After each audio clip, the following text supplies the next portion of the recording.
This may be a bit controversial, but honestly, I'm glad that they're getting rid of DEI because now the people who benefit from it can stop pretending like they don't. And the people that are like me who don't benefit from it the most can stop being treated like everything that we get and everything that we do and we accomplish is because of it. So I think that it's a good thing because honestly, at the end of the day, we were going to work to get what we needed anyway. We have to, regardless. You know, most of us are taught that we have to work 10 times as hard. So we were going to work to get what we needed to get anyway. No one is really giving us the handouts. It was never us, and that's the truth. So I'm glad that they're getting rid of it because I'm tired of hearing that rhetoric. Hello everyone, this is Emmanuel Cook. We will be reacting to a new video today, so make sure you guys like, comment, and subscribe down below, and let's get into the video. Why are so many companies so publicly canceling or walking back their DEI programs? You're seeing it with companies like Amazon, Google, Target, and it's not just that they're doing it, but we're hearing about it. Whether it's someone issuing a press release or an investor letter or an email to employees. I keep hearing questions from people asking, they're like, why do we see this in the headlines of people we're not doing DEI anymore? And one of the reasons, this is why I've told people, is again, not in the room when any of these decisions have been made, but what I think is in all of the executive orders, one aspect that hasn't gotten as much coverage is in one executive order in particular around DEI programs, there's a provision that directs different applicable federal government agencies to each go out and identify up to 9 for-profit companies, large higher education like college or university or association, so large organizations, to identify those for potential investigations into their DEI programs. And so because of that, that's why I personally think that you're seeing some of these announcements, because these organizations are trying to avoid an investigation as part of their decisions. But you are still seeing companies like Costco that are announcing they're sticking by it. So people are they going to risk an investigation? And they might be, because again, those executive orders focus on things like illegal discrimination and preferences. And so companies like Costco that are sticking by it may be the subject of an investigation, but I think they're probably betting that what they're doing won't be found illegal. Do y'all remember what happened when they overturned affirmative action? That's exactly what's going to happen with companies ending their DEI programs. That's exactly what's going to happen. If you don't remember what happened, I will enlighten you because it's quite pleasing. So basically what happened, a group of people, a group that supported Asian Americans, I believe specifically East Asians, sued to have affirmative action overturned because they were stating that their students were not getting into, their kids were not getting into, these top schools because of affirmative action was giving those spots to Black people, okay? Because Black people are the only people who benefited from affirmative action. I don't know what's this racism that y'all think that affirmative action and DEI programs is specifically for Black people, but I think I know why. It's because y'all know that Black people are snubbed a lot of the times. Anyways, they took it to the Supreme Court, affirmative action was overturned, right? So essentially what happened was that following the school year, after affirmative action had been overturned, a lot of schools started releasing their numbers as far as, their acceptance rates, and a lot of Ivy League schools and other top schools, and it came out that basically Black students were still being accepted at the same rate that they were prior to, affirmative action being overturned, but Asians, their acceptance rates decreased. Shocker. So either y'all were also benefits of affirmative action, or, white people don't like y'all either. White people don't like y'all either. And that same group that sued to get affirmative action overturned is now trying to sue colleges saying that, they're discriminating against Asian students. I actually made a video about this and I got so many comments and DMs saying that I was inciting racism against East Asians, blah, blah, blah, no damn. That's what's gonna happen with DEI programs. The biggest beneficiary of DEI programs are white women, okay? It doesn't just benefit Black people. I don't know why y'all think that every Black person who gets a job is because of DEI or affirmative action, okay? White women are the biggest beneficiaries. So y'all are going to be the ones who find out that maybe, if you look at a lot of board of directors for large companies, it's straight white men, and then it's 2 white women. Okay, y'all are DEI hires. I'm not saying that you're not qualified, but if they could have a whole board of directors of white men, they would do it. Disabled veterans and stuff like that, go ahead and take that off the application if asking me if I'm a veteran, because it's irrelevant now. It's irrelevant now. A lot of people are about to F around and find out. I share this story about once a year because it truly opened my mind as a recruiter and how diverse candidates, women, people of color, have to advocate for themselves, but they don't feel comfortable doing that. So most of the time it's the recruiters who have to advocate for them. When I was a recruiter, we used to have these events where we would have like 15, 20, 30 people interview on one day. And this one event that we had, there was one woman who interviewed amongst 20 other men. And she was also a Black woman. One of the other men who were interviewing in that day was her husband. Now, she had 20 years of experience, and her husband, he only had about 4. Now, they both got offers the same day. And him, even though he only had 4 years of experience and she had 20, he was offered not just like one level, but 2 full levels higher than her. And this equated to like $70,000. Now, her recruiter was a white woman. So she reached out to me, even though I was not a recruiter, I was a sourcer, which is like the front end person. I didn't deal with money because they knew I just would have gave everybody whatever money they asked for. So she reaches out to me. She's like, hey, I have something really uncomfortable to share with you. But she shares with me the fact that she was the only woman, the only one out of 2 people of color who interviewed, and the only other person of color was her husband. And even though she was way more qualified than her husband, she was offered $70,000 less. So then I look at all the offers from all the other people who were offered from this interview day. And she was actually the person who was offered the least amount of money out of all those people we gave offers to. I had to go to the recruiter and I was just like, wait, are we racist and sexist? So then we had to have a conversation with the hiring managers and like, hey guys, so turns out y'all are being racist and sexist today, and that's not cool. And they were like, hey, you should actually be the one to have that conversation because, you know, they're not going to argue with you because, like, you know.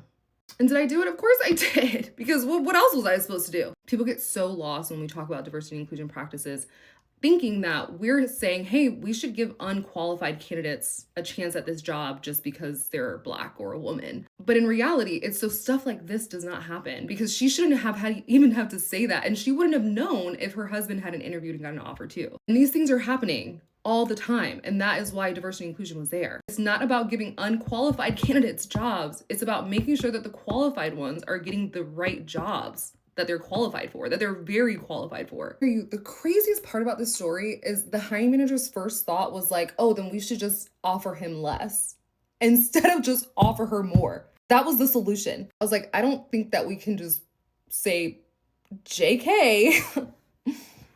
I don't think we can do that. The things that Target is doing right now, not only are they ending their diversity, equity, and inclusion initiatives this year, but they are also ending an initiative in which they plan to donate over $2 billion to Black-owned businesses and their plans to add over 500 Black-owned brands. They are changing their supplier diversity team to supplier engagement. And this is all presumably in response to the new administration's criticisms of DEI. Trump has also directed federal agencies to end their DEI programs and have also urged private companies to do the same. Some other companies that have rolled back their DEI programs as well include Walmart, Meta, and Amazon. DEI programs were designed to give underrepresented groups more opportunities. The current administration criticizes DEI programs, claiming that they discriminate against other Americans and also undermine merit in hiring and promotion. Yeah, it's interesting to say the least how much this country is changing within just a few days. I mean, I don't even think we're a weekend, and this is a huge change. You know, there's something to be said for a good course correction. Meta pulling the plug on their DEI programs? To me, it's overdue. For years, we've been stuck in this loop of prioritizing identity over ability, and honestly, it hasn't worked out as advertised. I've had this nagging thought. How often do these initiatives actually solve the problems they claim to address? I mean, how do you genuinely fix bias by enforcing a new one? Feels like we traded one set of challenges for another, and nobody's happy about it. Here's the thing. When we start to judge people on merit, skills, and performance instead of categories, we don't just get better results, we build trust. That's what Meta is banking on by focusing on fairness over optics. And let's be real, after the Supreme Court's stance on affirmative action, DEI was already on borrowed time. So, yeah, this move by Meta will ruffle feathers. It's a bold shift from the equity narrative back to the old school equality idea, where everyone starts on the same line and the race is about your talent and grit. Time to see how this plays out. Yeah, like this is the kind of thing that I'm talking about when I say that like people who rail against DEI have no idea what it actually entails, like what DEI is actually supposed to do. Like, I have never worked like officially in a DEI role, but prior to beginning my PhD, like the first job that I had out of college during the pandemic was at an executive recruiting firm. So I spent 2 years doing executive recruiting for like C-suite and like VP level executives. And literally every single search that we did, every single time we were hired by a company, they would tell us two things, basically. Maybe like 90% of the searches I was on. The first thing that they told us is like, we obviously want the best person for this role.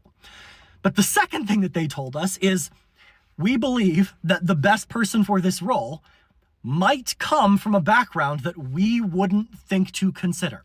So it is your job to go out and find that person for us. It is your job to consider all of the possible avenues here and come back to us with a slate of candidates for us to talk to that includes women, includes people of color, isn't just the sort of like dyed-in-the-wool blue blood background that we might think, having been in our business for a very long time, that like checks all of the boxes on the application, right? It was our job to go out and be so intentional in our recruiting efforts, in our sourcing efforts, that we would find qualified people for the role that the company that had hired us wouldn't have thought to go and look for.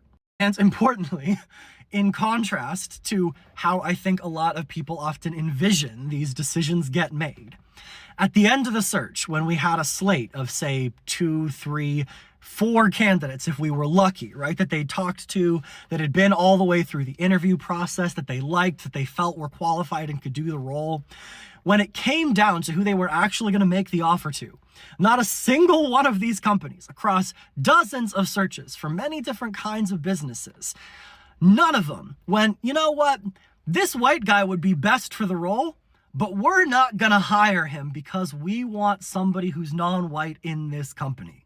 Now, there were times, absolutely, when they had sort of like a roughly equivalently qualified slate of 3 or 4 candidates at the end, where they then prioritized getting someone who is non-white into the business, into their leadership team.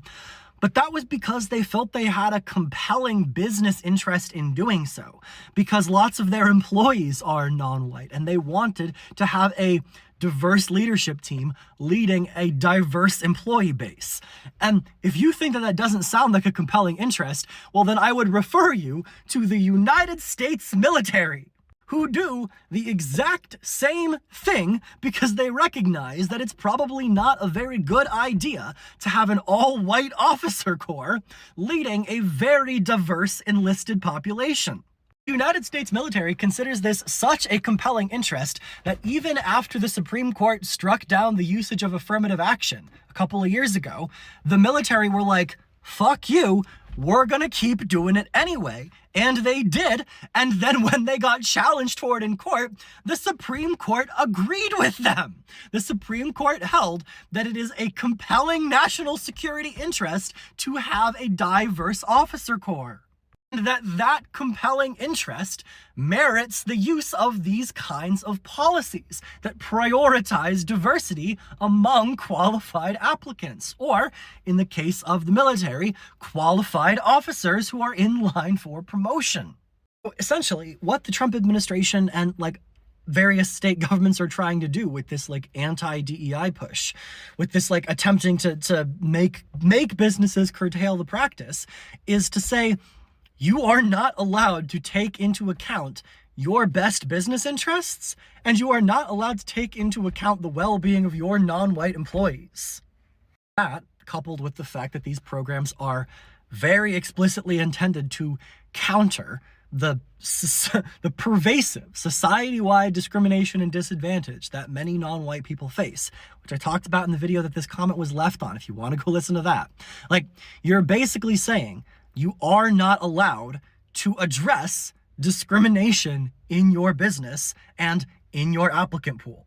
A quick reminder, please remember to like, comment, and subscribe down below, and let's continue the video. I'm just going to go on record and say that I have never, ever in my life been denied employment due to DEI programs. Diversity, equity, inclusion has never affected me and my ability to get a job. The things that have affected my ability to get a job are lack of employment experience in the specific field I'm looking in. Maybe I'm not a good fit.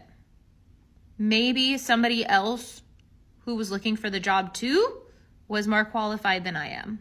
Maybe I messed up the interview. I've definitely messed up a job interview or two. I've even reached out to jobs that I've interviewed at to say, thank you for the opportunity to get to know you, but I don't think I'm a good fit. Good luck with your search. I have never been denied a job because of DEI. I have a full-time job, I work a part-time job for fun, and I have a business on the side. I'm good. So the Conservative Party, the Republicans, want us to eliminate DEI altogether. All right.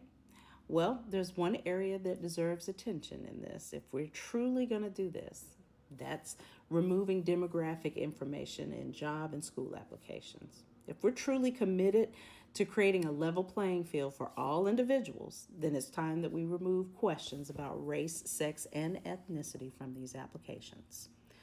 Now, doing so, we can ensure that candidates are evaluated solely on their merits and qualifications rather than being judged based on factors that are beyond their control, right? This change would align with the principles of meritocracy. That's what you want, correct? Where hard work and achievements are rewarded regardless of one's background, right? Now, of course, eliminating DEI, all of those initiatives, does not mean that we ignore discrimination or inequality.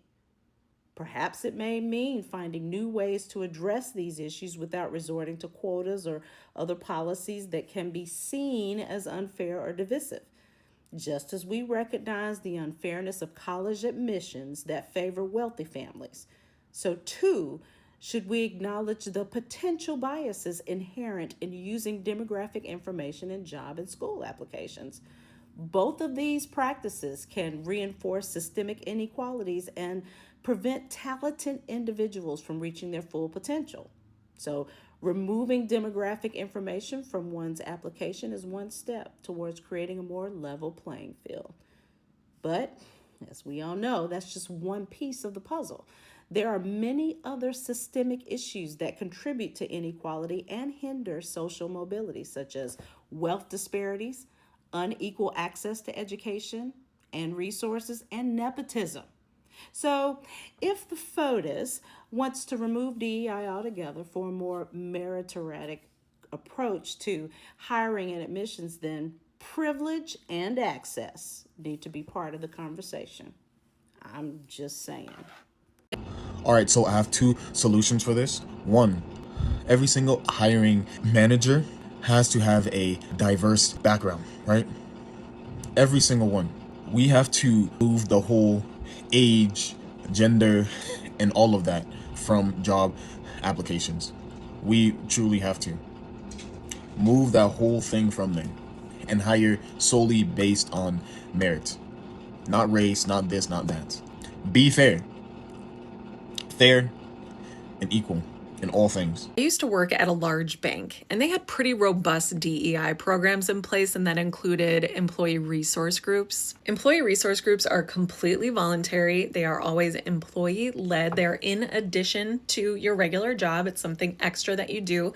But the idea is that you're going to bring together people who have similar backgrounds, interests, experiences such as race, gender, sexual orientation, veteran status, parenthood, etc. For a couple of years, I was the head of our Regional Diversity and Inclusion Council, which meant that I got to work with a number of these employee resource groups. Our goal was basically summed up with these two things. It was organizational alignment. So by bringing together really diverse groups of people, we were helping to contribute to the company's overall DEI goals. And the second one is community building. And I think the most important thing is this: it would help people feel a greater sense of belonging. One year I was attending our Pride kickoff. It was a pretty big event. It was not just members of our Pride group, but we'd brought in a lot of leadership from throughout the company. At one point during the event, someone came up to me, and this is someone who I had worked alongside for many years at this point. And they said, "Thank you so much for helping to put this event on. It's the first time I've ever felt comfortable telling my coworkers and my employer that I am trans." Now, mind you, I had worked with this person for years. I had no clue they were trans. No clue. They could have just kept on not telling anybody this, but we had provided an environment where they felt that enough people were there to support them that they could actually be true to who they are. That is why DEI programs exist. It is not so that you hire a certain number of people. It is to foster a sense of belonging, to make differences feel normal. It's to hold ourselves accountable to just being better. A lot of people seem to think that DEI programs are racist or a waste of money, but I cannot think of a better way to spend time or resources than helping someone feel like they belong. I'm just sitting in my car, just so upset because I have to listen to people talk about shit like DEI hire, and what they don't realize that they're saying is that they're saying that people who look like me don't deserve our jobs, and we're only getting hired because we're black or because we're a woman or because we're queer. And like, that's so untrue. You don't even realize that people who are black or who are women or who are queer or who are Hispanic or who are minority, we work extra hard. We work extra hard at work every day, every single day, just to be seen at the same level and caliber as everybody else we work with. Even as black authors and black writers and black creators, we have to do so much more work just to be seen, just to be heard. And we work through things that nobody would ever want to work through. And things like self-love and self-care, they don't matter. Because if we take time off, if we stop, we're lazy and we don't get the chance to like take a break. And to have like a whole plane crash and people who have died, sadly, tragically blamed on a program meant to make the world better and more diverse and make the playing field even so people can't judge me based on the color of my skin is so disheartening. Like, you guys don't even get it. You don't see it. Nothing in this world has been created so that someone who isn't qualified isn't able to get a job other than racism and Jim Crow laws and all of these things that you guys are spouting now. EEOC, DEI, all of those things were created so it would be merit-based. That's the point. That is the point. The point is that whoever is best at the job gets the job, and you have taken away programs and you have blamed the people who are of color or who are different or who have disabilities for why this country hasn't succeeded, and the reason why this country hasn't succeeded is people like that. It's because you are so entitled because you're white and you think that you deserve it all, that you take and you don't work for it. Meanwhile, the people who are working for it are the people who are getting it because you work 3 times harder than you. So if you're mad that this situation, or you feel like you're not getting jobs, then start working like us. Start working 3 times harder. Start editing your book 17,000 times more. Start having to promote your book 17,000 times more and have people tell you that your book isn't good enough because you have diverse characters that people can't relate to. If you really want to get in this workforce, if you really want America to be great, then work as hard as everybody else who is a minority, who has a disability, who has anything that is different has to, because you created a world where we must be better than every single other person just to be seen. So I've recorded this about 15 times, but this is the last one. I don't have time to keep doing this.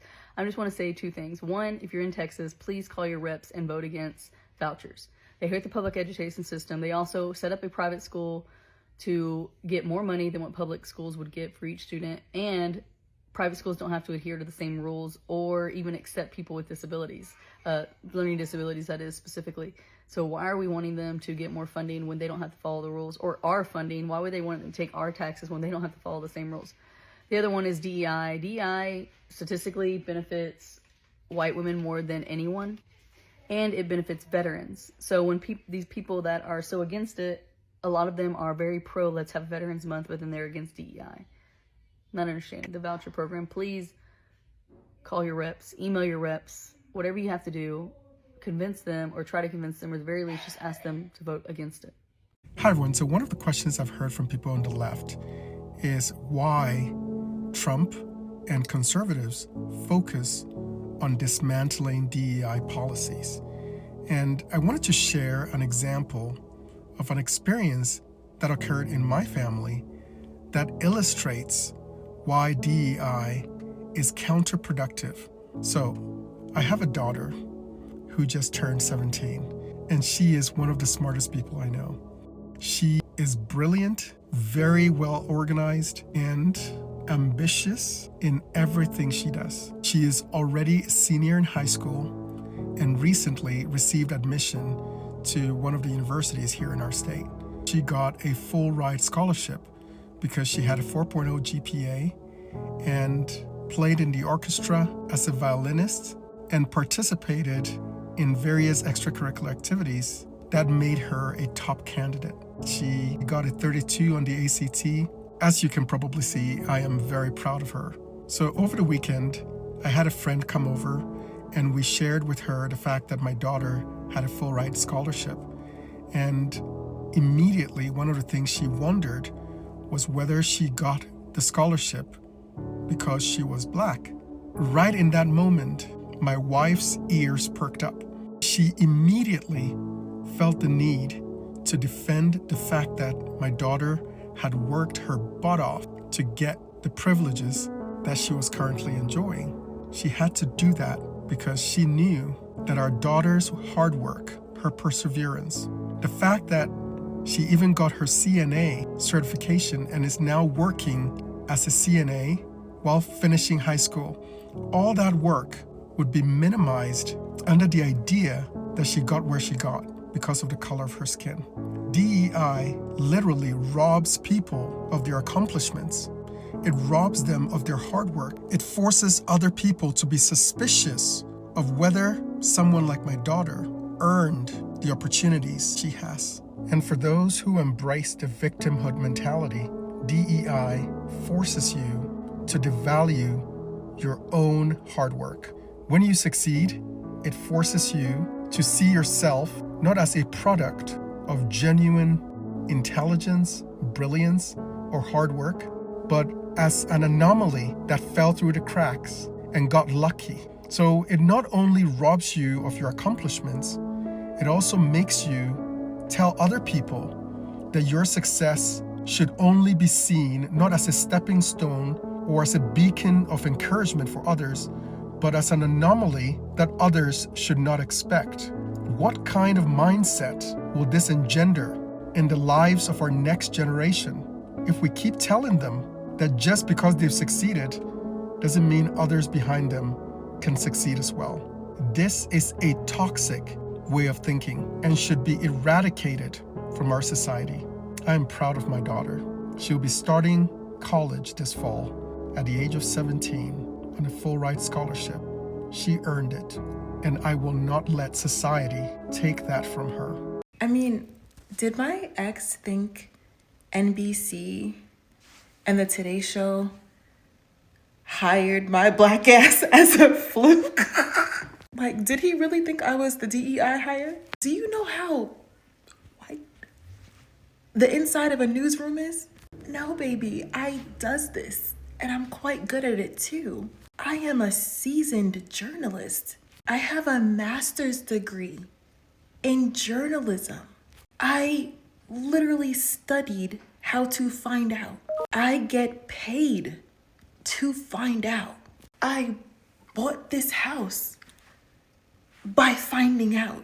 Did you not think I would find out that you were married the entire time that we were together?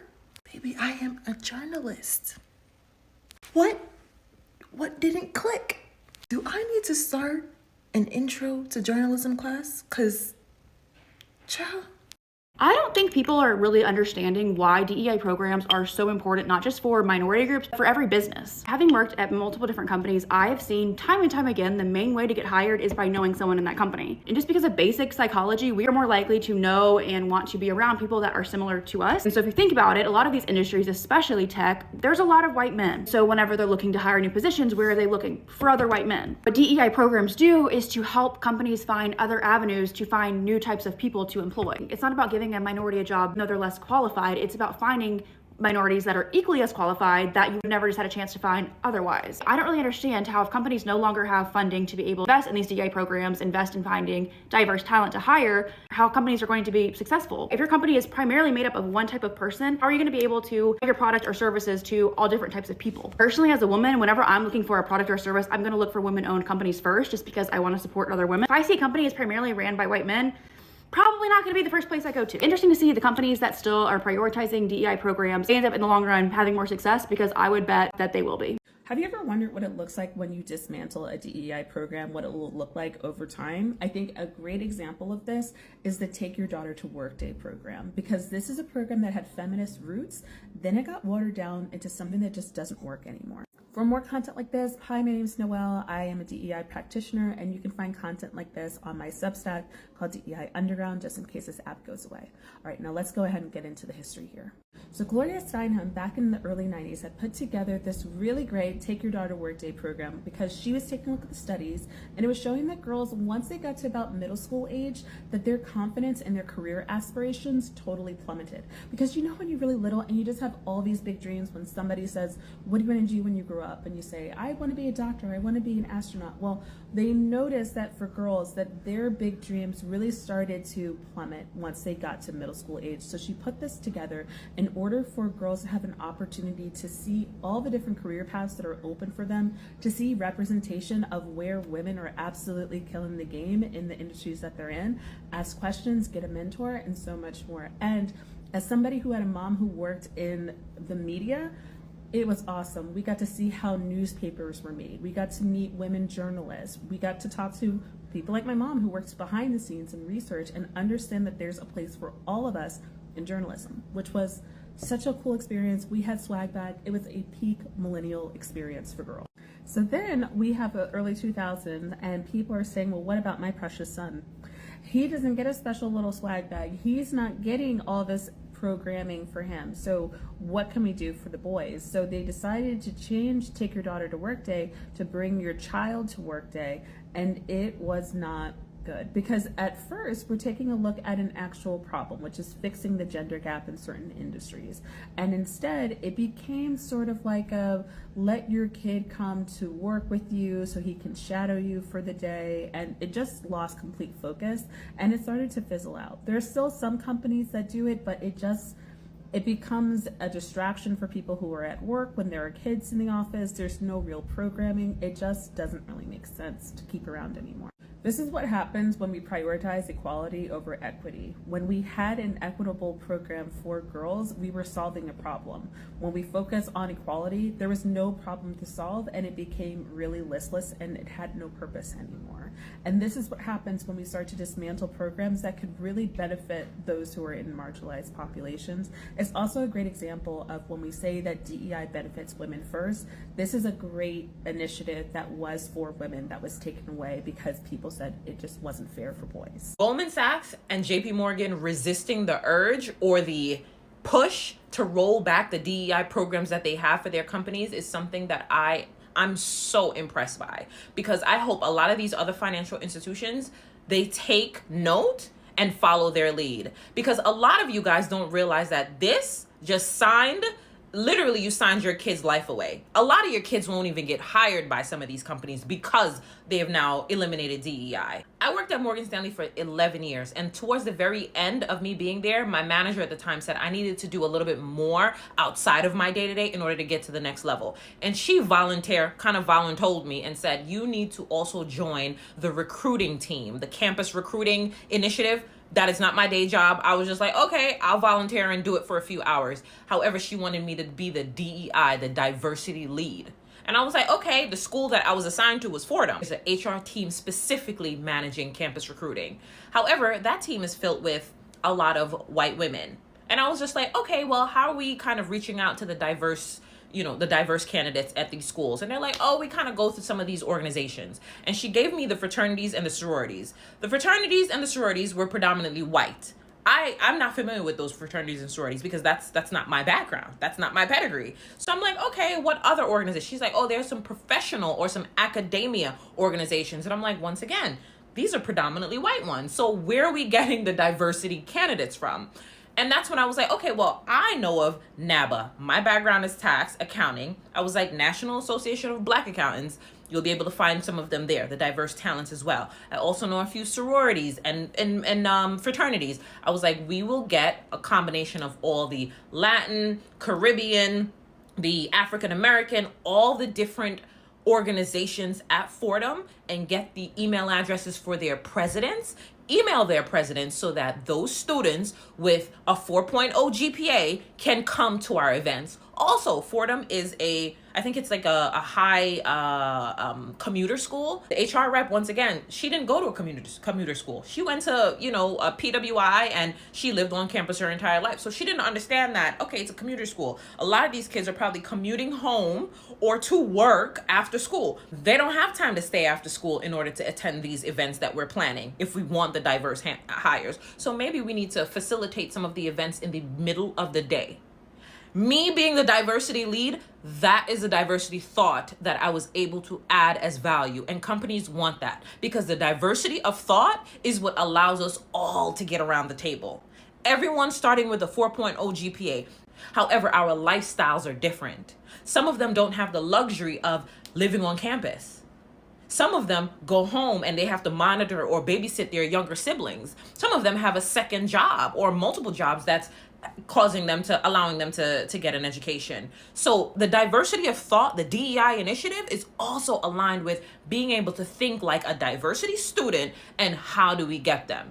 There was only 2 to 3 Black women in my accounting classes. I was in the Smeal College of Business School. There's a handful of Black students in there. So once again, how are your babies going to get hired? How are your babies going to get hired? Because if you eliminate that program, you're going to have a HR team that's just going to say, okay, I'm going to go to where this fraternity or this sorority or this particular organization is held. That's predominantly white. Even at Fordham, I went to Fordham for recruiting, and I'm like, okay, the majority of the kids that we're recruiting, majority of them are Asian men. So from a finance standpoint, if we continue like this, 95% of our candidates are going to be Asian men. How are we going to get the women in there? How are we going to get the non-Asian women in there? How are we going to get the non-Asian men in there? Like, you guys will literally vote against your own. I just don't get it. And keep in mind, our counterparts, our white counterparts, more than likely, their father or their mother already worked at JP Morgan and Goldman Sachs and Morgan Stanley. So they know when these schools are going to be visited by these companies because their mommy and daddy is going to be like, oh, baby, the schools are coming. So make sure you're there. And they're going to be there because I just emailed such and such from HR and she knows about you. I'm going to send your resume, but I want you to wait. Our kids don't even have that. When I speak sometime online, a lot of these kids, they don't even know. They do not know some of these companies. Some of these companies where they could be getting $100,000 in a bonus. Like, come on, man. I appreciate you guys watching the video today. Please make sure to like, comment, and subscribe down below, and I'll see you guys in the next video.